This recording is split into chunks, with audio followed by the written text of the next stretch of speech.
Welcome to tonight's Thursday night edition of the Klown Podcast. I'm Scott Burks. Please check me out on www.theclowntimes.net. That is my sports blog.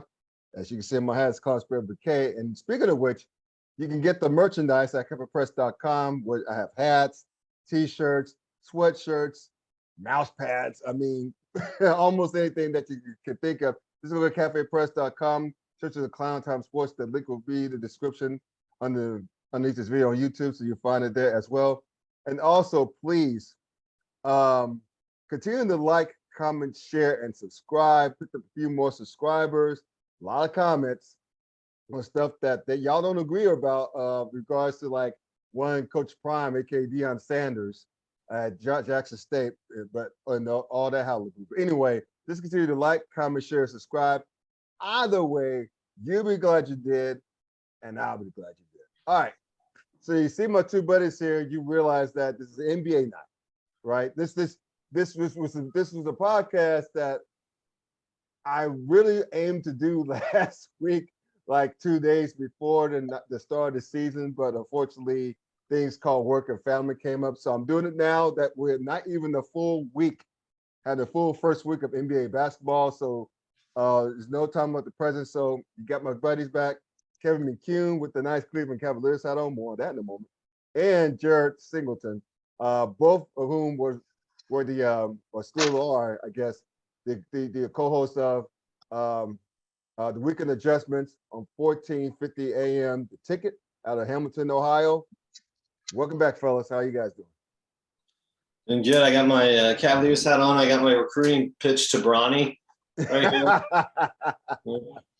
Before some of these bigger offers come in. Now, is Bronny a junior? He's a senior this year, yeah. Oh, okay. Nice. Okay. Nice. Yeah. He visited and been offered by Ohio State. Okay. There's some other offers in the rumor mill, so I'm just trying to, let's get that in now. You see, is he a point guard or a shooting guard? I think he's like 6'4". Yeah, he's around 6'3", 6'4". I think he's probably like a combo guard. Okay, gotcha. That's cool. But I mentioned that you have reasons to be happy these days, especially with the hat that you're wearing. I think Jared has a few reasons to be reasonably satisfied. But before we get started with that, man, look, Jared, you like to say that NBA action where the drama never ends. There was a bunch of drama this summer, man. Whether it's through the flurry of trades, Robert Sarver making an ass of himself as a Phoenix, now soon to be former Phoenix Suns owner. Good on that. But there's so many trades, man. I mean, let's start with, I guess, Kevin, since you're a Cavs fan, I'll start with you, about Donovan Mitchell leaving one of your favorite teams, Utah Jazz, or your other favorite team, the Cleveland Cavaliers. So no one saw coming because everyone, the mama, had them pegged to go to the New York Knicks. So once you found about the trade, it's paying the dividends right now to speak.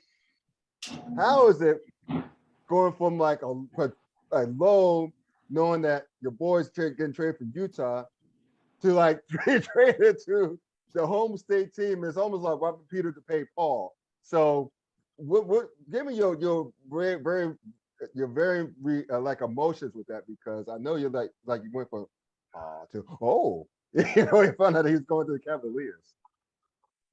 Yeah, Jared actually reached out to me the day the trade happened because I was in school, a teacher by trade, and so I saw he had called me. I was in classes at the end of the day, and I looked at it and I was like, what's Jared calling me for? And and so totally, I don't know, like my mind wasn't tracking with sports, and then I was like, I hope everything's all right with Jared. And so I was like, I had some time after I walked the kids to the bus. I called him right back, and he's like, "Are you happy?" And I was like, "What are you talking about?" And he let me know that Donovan Mitchell had been traded to the Cavaliers. So I have 3 teams in the NBA that I root for. I've got one in the East, one in the West, and then so I've got the Cavs and the Jazz, and then whatever team LeBron has engineered himself to be on at the moment. So those are my 3 teams.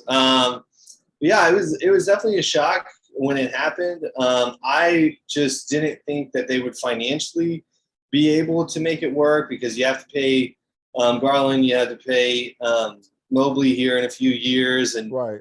they just gave Allen a big contract, so it's like, Right. and Mitchell has 2 years left on his current deal, and it's to be seen whether or not in 2 years they're going to be able to engineer something to make it work going forward. But being able to trade Lauri Markkanen as part of the deal, I think helped, and I think there's an advantage to having a young team where you hit on picks, where you hit on guys like Garland and you hit on guys like Mobley, because then you have that ability to make this type of deal and give up draft capital. So I'm really excited, especially with Garland's eye injury early on, because if you don't make this move and Garland gets poked in the eye, sustains the injury that he did, the Cavs probably aren't sitting at 3-1 without Donovan Mitchell. He's been really good so far, and it's really cool to be a member of both Utah Jazz Twitter and Cavs Twitter, because it's like Cavs Twitter is just finding out that Donovan Mitchell's good, and that's kind of weird to say.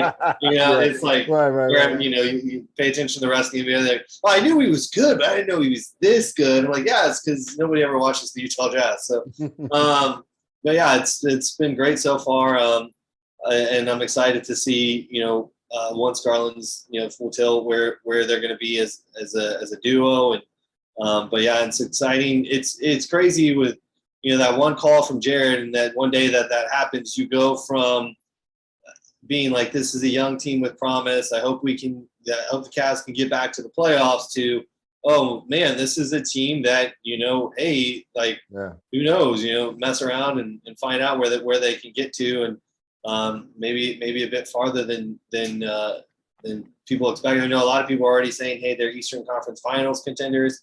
That's probably where I would consider that's probably their ceiling right now, but sure. With how young they are, but it's exciting. It's very exciting because we hadn't seen this excitement there since the LeBron days in Cleveland. I mean, granted, last year, y'all came out of nowhere, literally out of nowhere, because no one expected the Cavs to be as competitive, even though they made the play-in tournament, but still to be as competitive. Because most of the year before the wheels kind of fell off near the end of the season, you guys are like, what, 4 or 5, fluctuate between the 4 and the 5th seed. So it's a credit to the talent, and it's a credit to the coaching too, which is great. I think Bickerstaff the coach of y'all seen? JB Bickerstaff, or am I confusing that with another team? Sorry, I was muted. The Cavs. Yeah, the Cavs coach. You said that, now I'm like, oh shoot, who? That's okay. Yeah, because I thought. No, I knew it's what's his name? I know his name. Well, to be continued. But the point is, yeah, JB Bickerstaff. You're right. There you go. So basically, the point is that now you got a competitive team. You add on a superstar that a lot of people do not know about, to your credit, because a lot of people didn't watch Jazz games, and Donovan Mitchell. And now I know it's early, but your boys are looking good. And guess who else looks good? The Utah Jazz is, they're playing very hard. They're not rolling over. They're not tanking, it doesn't seem, because they're 3-1 as well. They beat somebody decent the other night. So, I mean, it's maybe one of those trades where I know Danny Ainge likes to hoard draft picks. I don't know if he's going to use that to try to sucker someone into trading the top overall pick from the French kid, who's a stud. Wembanyama. He's a freaking stud. I mean, I saw him play against the Ignite team from the G League, and I'm like, wow, this kid, 7 foot. What is he? 7'2", 4, something like that. I think he's listed at 7'4". Yeah, I think he's 7'4". I mean, that's like Ralph Sampson for those people who are too young to remember Ralph Sampson. And if you don't remember, but Ralph Sampson wasn't as fluid as this. No, but at that time in the 80s, people didn't see that before in the 80s. I mean, you're coming out of the University of Virginia, and I know this is not old folks radio here, but but the point is that Ralph Sampson at the time in 1985, whatever it was, before he got injured in Houston, he was considered like the first of a dude ahead of his time from the sense that he could put the ball on the floor and had a pretty damn good jump shot. It was quick, but he's not as fluid, to your point, Jared, as his Wembanyama kid out of France. But he kind of reminded me of Ralph Sampson, like a better version of Ralph Sampson, basically. Like thinking back to that, but anyway, but it's good to see the Utah. Even, I mean, it could be a win-win. Kevin, both your favorite teams are looking pretty competitive. I mean, I think Cleveland's gonna go the furthest, but I think maybe a win-win for fans, but I think Danny Ainge is maybe disappointed that they're so successful at this point. To your point, trying to hoard picks. That's all he cares about, hoarding draft picks and trying to sucker someone into trading for Wembanyama. But Jared, man, yeah, I mean, it's like the Eastern Conference. We remember people were calling it the Eastern Conference, like, I don't know, maybe 5 years ago, something like that. Now, the past like couple of years, including this season, it's competitive, man. It's freaking deep. So couple the Cavs with your Bulls. I mean, you know, I know that you are kind of cautiously optimistic about your beloved Bulls, but I mean, give us an idea of you as a Bulls fan, seeing Cleveland make those moves and wondering about your pecking order in the Eastern Conference. Like, how you feeling about your Bulls right Dude, I'm happy if we make a play-in game, honestly. Like, the thing is we have no idea on Lonzo's timetable. Like, that's huge. He drives the transition. Right, yes. Yeah. I mean, if I'm being a realist, he's not setting up the offense in the half court or anything, which is fine. They've got DeMar DeRozan for that. God, I can't. We'll just step aside from that one.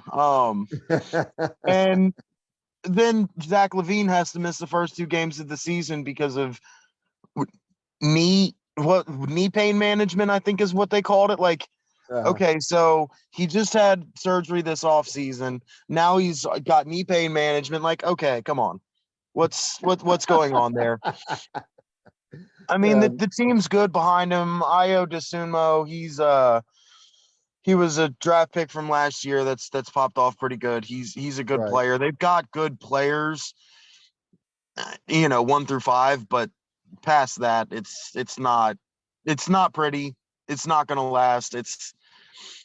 Last year was fun. This year was fun, but I'm full on trade everybody. Really? Yeah, yes, because while there is something to be said for winning, at least being competent. Right. This year, next year, and the following year, if you're going to tank, these are the years to do it because you've got a double draft coming up when the high schoolers are allowed to come in along with the freshmen in college. So like CBA, if you're gonna be bad, these next 3 years are the time to be bad. Yeah, that's right, because the CBA will be up and the players are pushing to get that bogus one and done rule out of the way. I always say that if you're going to have a rule, as un-American as it is, because if you're old enough to apply your trade and make money off said trade, you should be able to do it, right? So, even if they were going to keep the you got to go to college rule in, why not? Why would they make it not make it 2 years? You don't have to be like Major League Baseball. I know I'm getting off a tangent, but you don't have to be like Major League Baseball and say if you don't go to college, if you don't choose to go straight from high school to the majors, you have to stay 3 years in college. You don't have to go that far. Just make it 2 years, right? Make it so, and I'm old school, but make it so that they can at least qualify for an associates. I mean, at least do something instead of like being a rental player for 1 year. It's a joke. It's like the player it's only required to go to classes that fall semester. Because in the spring, I mean, they're not going to be there anyway. All of this is well and good, but dude, it's not about the kid. It's not about the education. It's about the dollar signs, and you and I both know that. Yeah, I mean that's why I'm saying I'm being old-fashioned. I mean, I definitely know what time it is, but It is what it is. But yeah. Yeah, it's interesting. That's gonna be a damn good draft in 2 years. When those rule restrictions are gone, and then you have these. This is some talented high schoolers. You got these talented freshmen, maybe sophomores. It's gonna be pretty interesting. I Do you mean, if think, this, go ahead. I was going to say, do you think the draft becomes more of a gamble though at that point? Because I mean, we've seen, I mean, I'll be biased and I'll say, I'll name drop some Ohio State guys, D'Angelo Russell, and was not probably going to be a lottery pick. He goes to college and ends up being a lottery pick. And then on the flip side, you see all these other guys. For instance, who's that 5-star from Memphis who I think he's had to go to Eastern Michigan, or he ended up transferring Yeah, I to know a you're small talking MAC about. school, and had he come straight from high school to the NBA, is he one of those guys that would have busted out? But now, after his freshman year and kind of already washing out at Memphis for one reason or another, now he's going to be playing in the MAC, and I just mean, like, I feel like that the 1 year it creates some kind of insurance. I feel like both ways, where Malachi Branham, another Ohio State example, good basketball player, 4-star recruit. No way is he going to get picked, in the first round by the Spurs coming out of high school. But then he goes, and plays college for a year, and then that happens. And then there's so many other examples of, McDonald's All-Americans and 5-stars that have gone and then not been what was expected of them to be, and then never find their way into the lottery. And so I think taking away that just for NBA teams, I mean, the only people that are hurt by this are NBA teams, as far as like their scouting and their evaluating, like it just becomes more of a risk than if you are going to gamble on that star-studded high school recruit who you haven't got to see in packed arenas playing a full year of college basketball. Hey, I'll say this, even Trae Young. Like, Trae Young wasn't thought of as much until his first year, at Oklahoma. Then he became a lottery pick. It's like, who knew, right? This guy he's listed at 6 feet, but he's probably 5'10", right? And and he just comes on the scene at explosion scene at Oklahoma, and now he's a baller and for the Atlanta Hawks. I mean, who knew, right? So I mean, yeah, I mean, it's going to be probably a lot of stories like that too. You just never know, right? It's almost like drafting quarterbacks in the NFL draft. You really never know until the bullets start flying, so to speak. But how about these other crazy trades? We mentioned, talked about Donovan Mitchell, Rudy Gobert to the Timberwolves, Dejounte Murray to the Hawks. But what in the hell, going back to you, Kevin, because you're a Jazz fan, what in the world, all the respect to Rudy Gobert, but what were the Timberwolves think to give it up so much for offensive liability, who's a great defender, but offensive liability? Yeah, I think it was all about turning Karl Anthony Towns' biggest weakness into another person that that had it as a strength, if that makes sense. So you're getting one really dominant center out of two guys. And I think that the idea is this is the perfect guy to pair Karl Anthony Towns with. Yeah. I mean, I guess that's true. They still obviously kept their big guns. Minnesota did, and Karl Anthony Towns and Ant-Man. At least they didn't give those guys up. But I'm just wondering, did they give up too much as far as the draft compensation? As far as the draft compensation, they didn't give up the superstars, the star players, which is good. But I mean, they had to part with that with the draft haul. But because thinking about that, and you're wondering when Kevin Durant originally wanted to trade out of Brooklyn, he may want to revisit that. We'll get to that in a moment. But the thing is, Jared, one would figure Rudy Gobert went for how many? 5 draft picks, a few players as well. Yeah. What would Kevin Durant go for? You know what I'm saying? Which is why he stayed his ass put in Brooklyn. to be honest with you, because no one is going to give up the farm. And really, to be honest with you, it was a win for the Nets in the sense that they weren't held, as some people would see it, held hostage, because Durant's extension wouldn't have kicked in until this year anyway, right? And so you're asking making the team trade a dude who just signed a 4-year extension and not get much in return, because you're not going to get equal return for a superstar. So that whole thing in Brooklyn, Jared, is just a hot mess. It's what I guess we're all getting at here. Yeah, it certainly is a hot mess over in Brooklyn. I have to think that the adults in the room kind of understand that when Durant requested for Sean Marks and Steve Nash to be fired, I think all the adults in the room know that he was just trying to stir up shit. Sorry. Oh, okay. I think he was just trying to stir some stuff up and just kind of get the ball rolling on getting traded. I don't know the man. I'd love to sit down and have a conversation with him. I think it would be awfully interesting. But where was he feasibly going to go? Who was going to give up for him? What did he want to go to New Orleans? Like there was yeah, New Orleans could have. He was talking about New Orleans.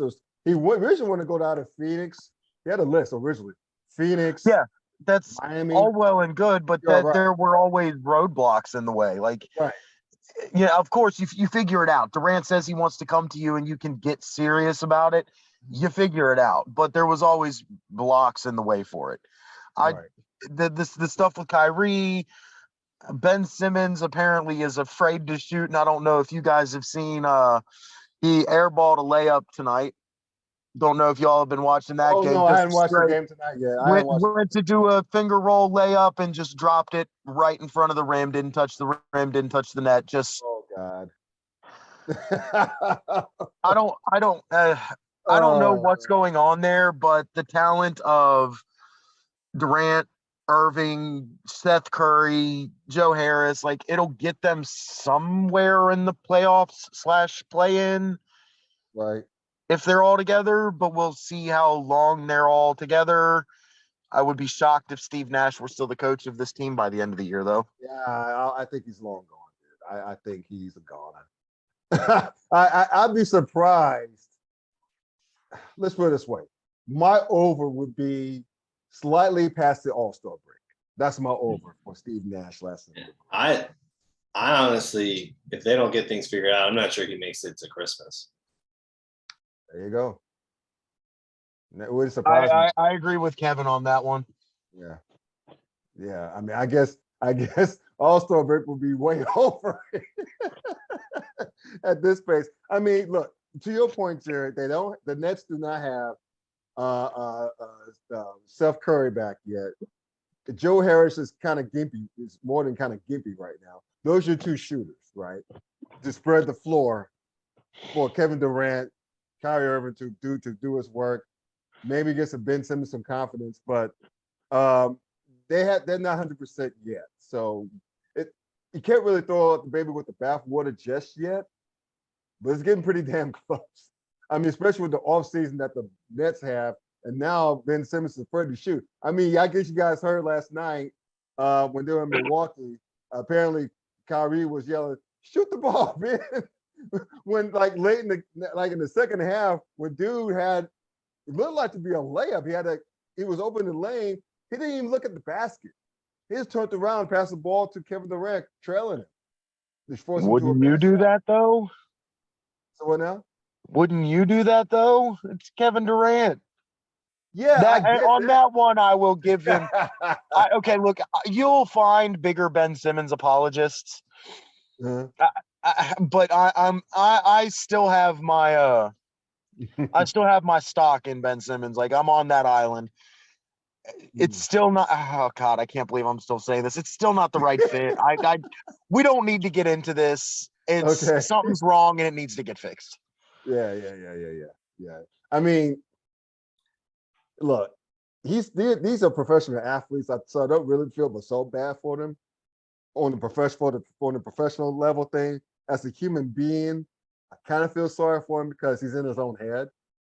Because if you're 6'10", if you have as much game as he does, and before he melted down in that playoff series against Atlanta in this last year at Philly, he had some great moments. I mean, he was like what? He was an all-star. He was an all-defensive player. He had more confidence. Obviously, he does. It just goes to show you, Kevin. I mean, we've seen in other sports. We've seen David DeBall in golf.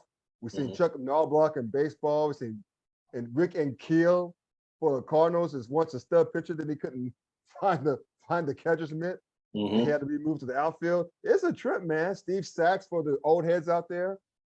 Couldn't throw it the first. I mean, it's something about being in your own head.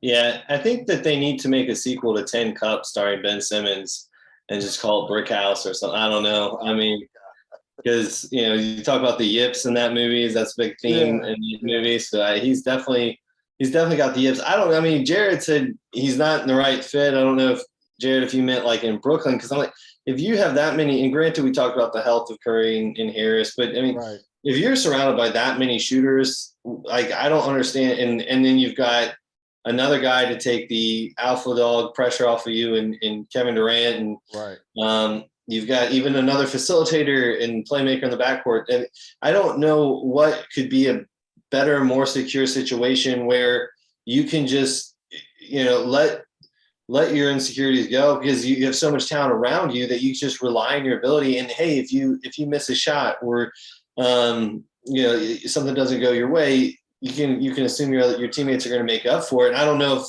if it's just too much thinking, or if he's somebody that needs to be the best player in a terrible situation and for his confidence to excel. Like I think his game at LSU or his early years with the Sixers, if he far and away has to be, the guy, and that's what he needs. But that does for me, I don't know. Needs to run. On no team that he has played on have they run.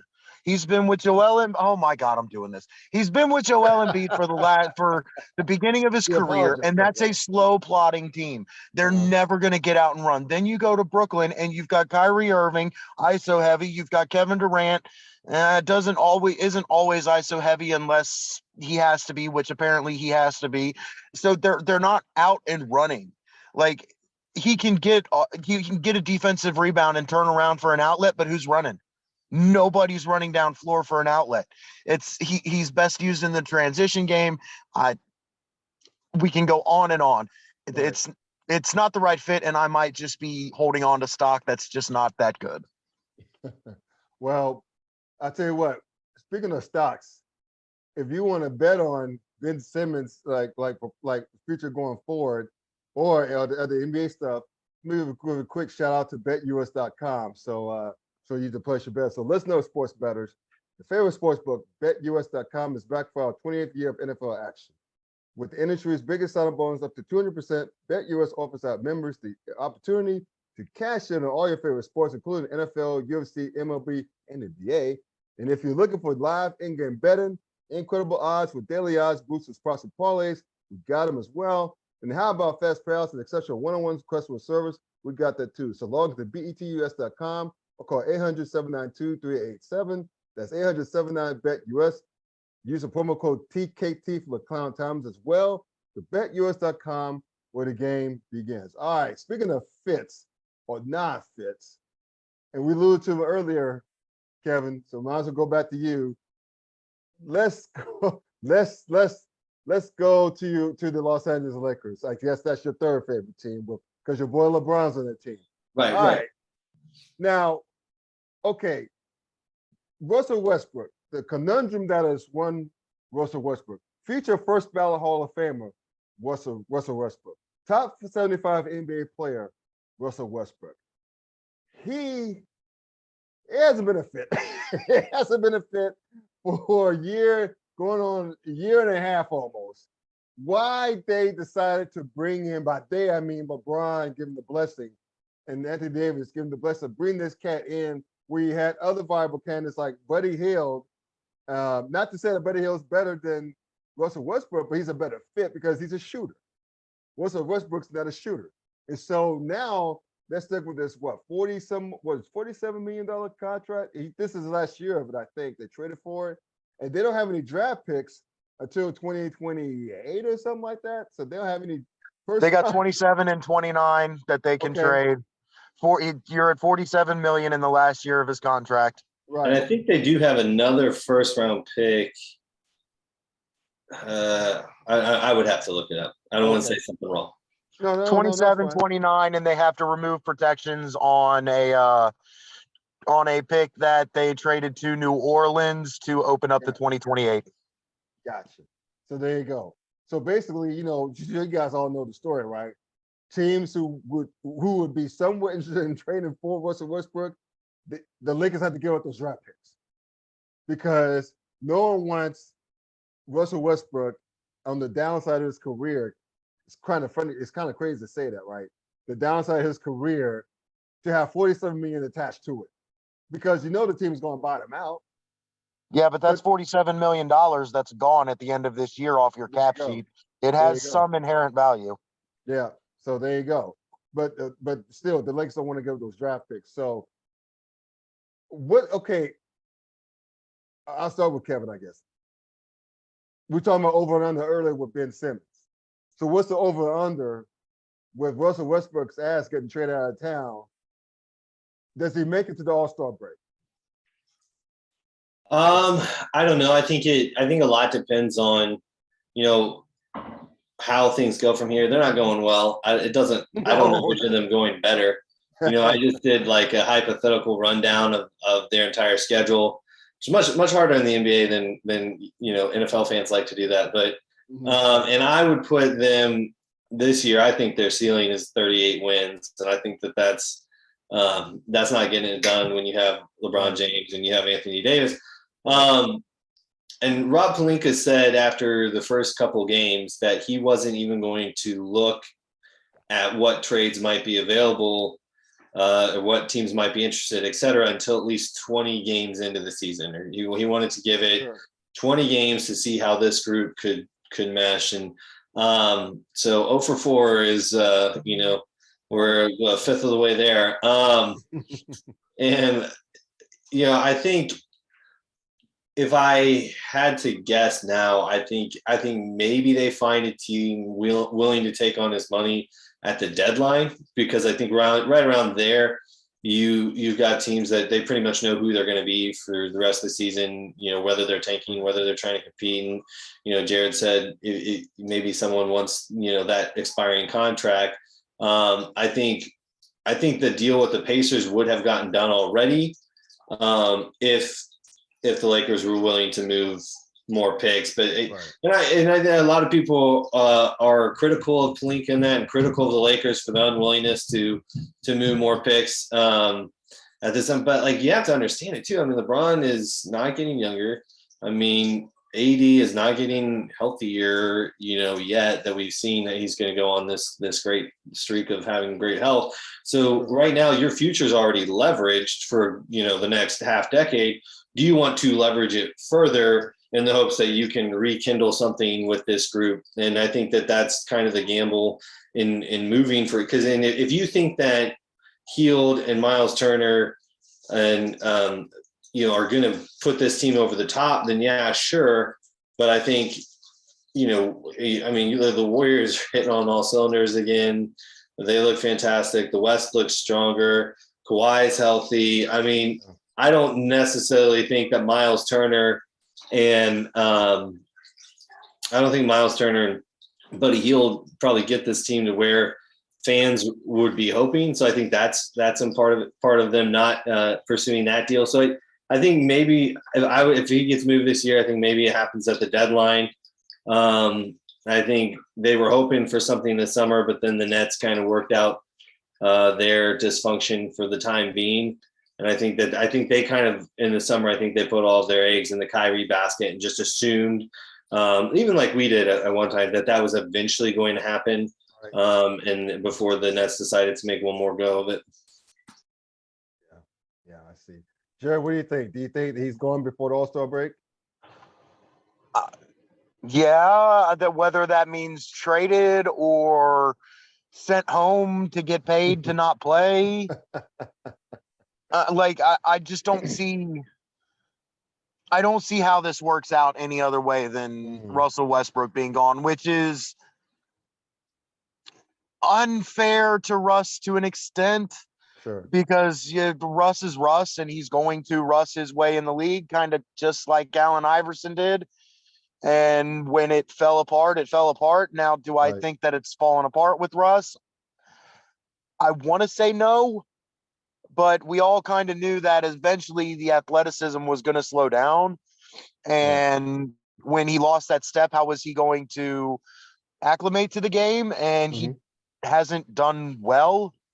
I mean, losing a step as an NBA player is still faster than I can ever dream to be. But in terms of against your competition, you lose a step that you're used to having, it kind of changes your entire game. And Carmelo Anthony found out the hard way. If you're not ready to take a step back when your time has come, you're just going to get pushed out of the league. So I hate, I don't want to think of a world where Russell Westbrook is not playing basketball, but I see that actually coming sooner rather than later, not just getting traded from the Lakers.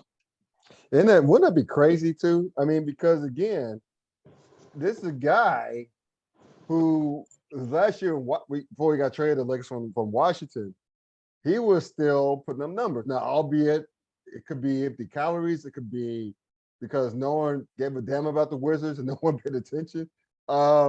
Even though people paid attention to some extent in Houston because it was with James Harden. But still, a guy who went from the Mr. Triple-Double to being possibly out of the league. As crazy as that is, that's pretty possible. But it's still crazy, though. It's still crazy to think that that could happen. It could really, because I don't see any team really wanting him. I don't think anyone wants Westbrook, to be honest. I don't mind the idea of Russell Westbrook on a tax player's mid-level. Okay. Like for that kind of money, that's great. It's just like John Wall.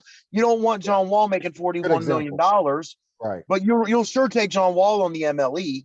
So maybe there is a respite when it comes to that, because he'll be going from obviously a supermax contract to something much less tenable. But that also comes with the self-awareness to say, I'm now no longer on the supermax. I'm no longer the highest paid guy. I'm not the most important guy on this team. Right. I need to take a step back. And some people just aren't wired that way. And I don't see Russ being wired that way. And you're probably right about that, because I do not see that happen. This is a guy who complained about coming off the bench. So I definitely don't see that. To your point, I don't see him having that. I mean, that has to be a scenario that has to be forced upon him to him to even begin to even fathom it, to even entertain it. Yeah, I think when I saw the preseason video where Patrick Beverley is gathering up the team, did you guys see this? Yeah, I remember that. Calling over LeBron, he's going over, assumed defensive strategy that they're going to run. And Russ is on the court, and he should be part of that. And he is noticeably off to the side. And I think at first I was like, people are making a big deal about that. But then the more you think about it, you're like, that there could be a bit of some jilted pride there. That wasn't a good look by Westbrook. That was not a good look whatsoever. So it's going to be interesting to be seen, because Jared, like you said, the NBA action where the drama never is, especially if you're a fan of the Los Angeles Lakers. So that's going to be very interesting to watch going forward. So speaking of going forward, this is what I'm going to do to close out the show, fellas. I'm going to read out from each conference my top 6 seeds for the playoffs, right? Followed by the play-in order from 7 to 10. And I want each of you to just pick the hell out of it and see where I'm off, where you would add things like that, how crazy I am, things like that. So I'm gonna start with Jared, and we'll pass around to Kevin. We're starting the Eastern Conference. So here are my top 6 seeds out of the Eastern Conference. All right, in order from 1 to 6. I have the Milwaukee Bucks at number 1. believe it or not, I still have the Boston Celtics at number 2. I have the Miami Heat at number 3, Philadelphia at number 4, Cleveland number 5, Brooklyn barely in at number 6. My play-in participants are, in order, the Atlanta Hawks, the Chicago Bulls, the Charlotte Hornets, and the Washington Wizards. So, Jared, Phil, is there any one that I'm totally off on, or which ones would you sub in, things of that nature to that top 6? I don't see Charlotte being that good of a team this year. LaMelo's hurt. LaMelo's the best player on that team. You had some drama going on over the offseason, losing one of their best players because of, what was it? Bridges. Yeah, Miles Bridges. Yeah. Yeah, Miles Bridges was it domestic violence? I think. Yeah, it was pretty bad. Like there was video and all that, so he's out the door. You're relying on Gordon Hayward, question mark. No, thank you. Love the player, don't love the body. Right. Outside of that, I mean, fair game, I guess. Indiana, I have trouble ruling Indiana out over Washington because I don't trust Bradley Beal in and of himself. I don't think Washington has that great of a team. You're asking me to trust Kristaps Porzingis. I feel very much the same way about him as I feel about Gordon Hayward. So right, it's that. And Indiana, I just don't know if Indiana has it in their DNA to lose on purpose, and their roster isn't set up to lose on purpose. Miles Turner is serviceable. Buddy Hield is serviceable. Tyrese Halliburton, good player. I love him. They've got good, albeit not star players. So I have trouble believing that they're not going to at least put in an attempt. So and they got a damn good coach too, I think. And Rick Carlisle. Rick Carlisle, yeah, I like him as a coach a lot. Yeah. So that's my thoughts. Kevin, what say you? Yeah, Scott, can you just refresh me on your picks? Yeah, that's okay. No worries. It's a lot of them. My top 6: Milwaukee, Boston, in order: Milwaukee, Boston, Miami, Philly, Cleveland, and Brooklyn. That's the top 6. And then my play-ins would be, in order again: Atlanta, Chicago, Charlotte, and Washington. And I already have my doubts in Charlotte, but go ahead. Okay. Yeah, there's not a lot that I could legitimately feel like I could really debate there. I think that the mess in Brooklyn is such that I don't know, even with those shooters get healthy, I don't know that I trust them being a top 6 team. I think I see them more as being a potential 7, like play-in team, but other than that, I agree with a lot of what Jared said about Washington. I think with Washington, it's just hard to trust because they've had so many. They just haven't been great, in recent years. And your top 2 guys there are Beal and Porzingis, and I really like Beal. I really liked Porzingis before he was a Dallas Maverick.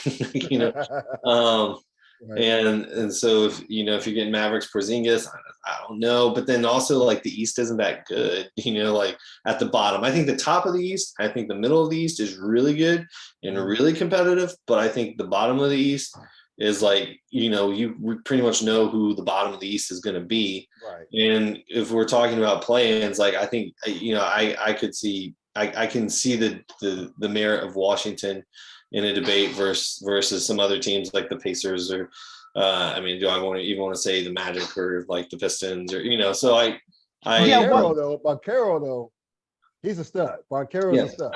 Yeah. But yeah, the bottom of the East might be bad, but they're not untalented. Yeah, correct. I agree with that. So let's close out with the Western Conference.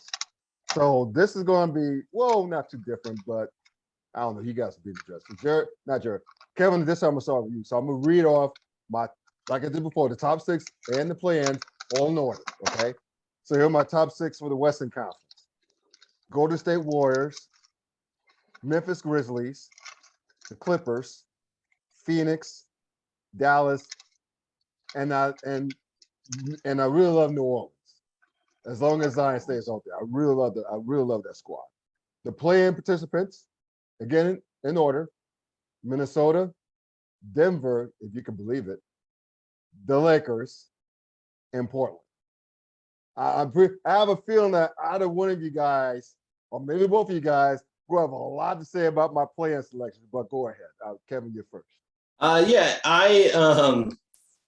I'm surprised. You said believe it on the Nuggets, and I know they're down there right now. I mean, it's early, 3-2. I mean, so everybody's close right now. But like, sure. I just feel like the Nuggets are so talented, and yes, they are. I've been on the Nuggets bandwagon since me and Jared actually talked on the radio on air. Since that was a thing. So it's been a minute, and so I've been a big Nuggets believer for a while. I still am. I think that they're better than a play-in team. I know the West is a gauntlet. I know the West is tough.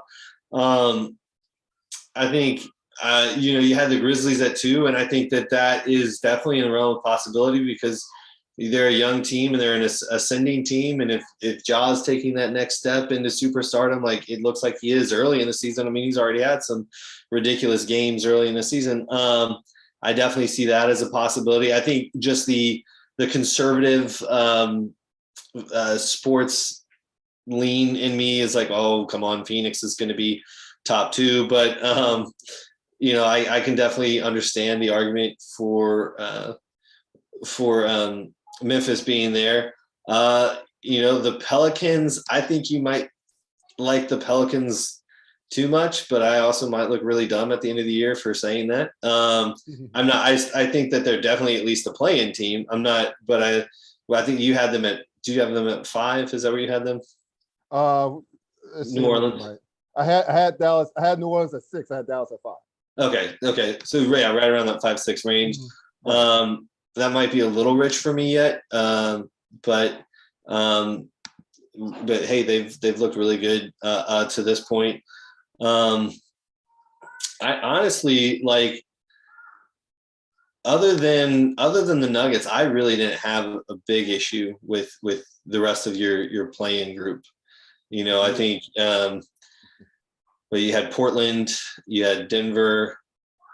I had basically Minnesota at 7, Denver at 8, the Lakers at 9, and Portland at 10. Okay, it is really hard for me as a LeBron fanboy to say I don't know though about the Lakers. I don't know that they get there unless Pelinka, he becomes a wizard 20 games in and makes some serious magic happen. Because I'll give him this. Walker looks pretty good. Like that looked like a pretty shrewd move, but the other moves like Scott Anderson, like he provides athleticism, but he didn't get shooting. I think that's been the big thing that everyone has been clamoring about on social media. How do you build a roster around LeBron James with absolutely no shooters? And that's what they've done. And again, I think they were putting everything in that Kyrie basket. And then when that did not happen, like, you're left with what you're left with. I don't necessarily have faith that LeBron can play hero ball and get them into the play-in. Yeah, it's just that going back to New Orleans, and Jared, I'll let you finish it out. I just really like not only the way that the roster is constructed. I like the addition of C.J. McCollum late in the season last year. I give him that veteran presence, that leadership, and Zion coming back. If he looked like he's lost some weight, he looked like he's very dedicated. So that's scary. If he's that, he seems to be a nice young man too. So if he's that dedicated and still is a beast to go along with the other kid who was a Lakers former Duke Blue Devil, forget his name, but anyway, Brandon Ingram. Yeah. And Ingram's a stud. So you got that going with that. And then the coach I like this coach a lot, Willie Green.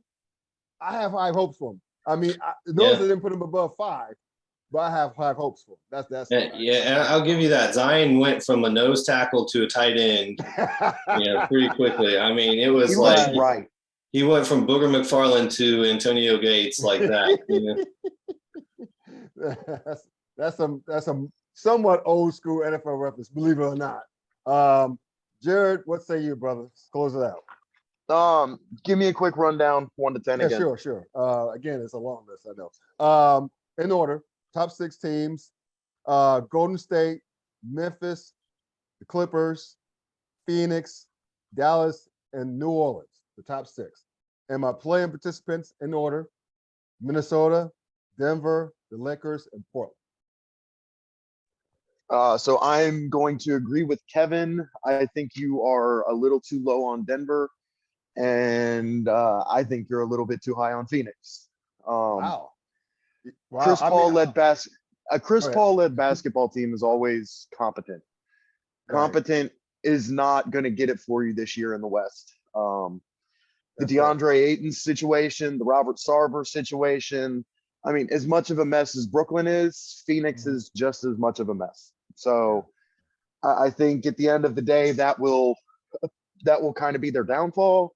They don't have Jay Crowder on their team anymore. They basically sent him packing until they can find a trade. It's just no leadership. Yeah, no leadership. Yeah. Yeah, you know how you get leadership. And I'm sorry, I don't mean it. I don't want to like interrupt the segment, but like Barack Obama buying the team with Charles Barkley is how you get leadership. Now, rumor broke today that they could be part of an ownership group that's interested. Man, listen. Sorry, Derek. Keep mentioning Charles Barkley, but anyway, go ahead. If you think he's harsh on guys on television now, if you get him behind closed doors, but sorry, Jared, go ahead. That was a funny thought, but go ahead. Outside of that, I don't have too much that I can really gripe about. I like Alice a lot. Yeah, I do too. I like Luka a lot. I think he's going to be between him and Giannis the next 10 years. They're going to. I can't wait to see that finals. That'll be a lot of fun. Outside of that, like I said, I like what Dallas can do. J Kid's a good third time's a charm. He's a good coach. At least he seems that way.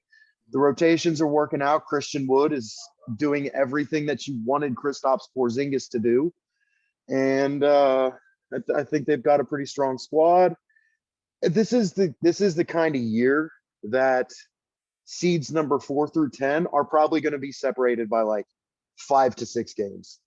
So really, anything past your top 3 in the conference, it's kind of just roll the dice and wherever you land, you land. There's going to be a lot of tiebreakers this year deciding things. Yeah, it agonized me over Denver. In full disclosure, full transparency, fellas. Denver really, I really aggravated because the guy with Jokic, he got a team with Jokic and Jamal Murray coming back healthy. Looking at it again, like when you look at your list again, you start to think about more stuff. You're like, wondering what the hell was I? What was I thinking about? I mean, because it's just how deep the West is, right? Because I mean, the top 5 teams that we just hashed over, right? I mean,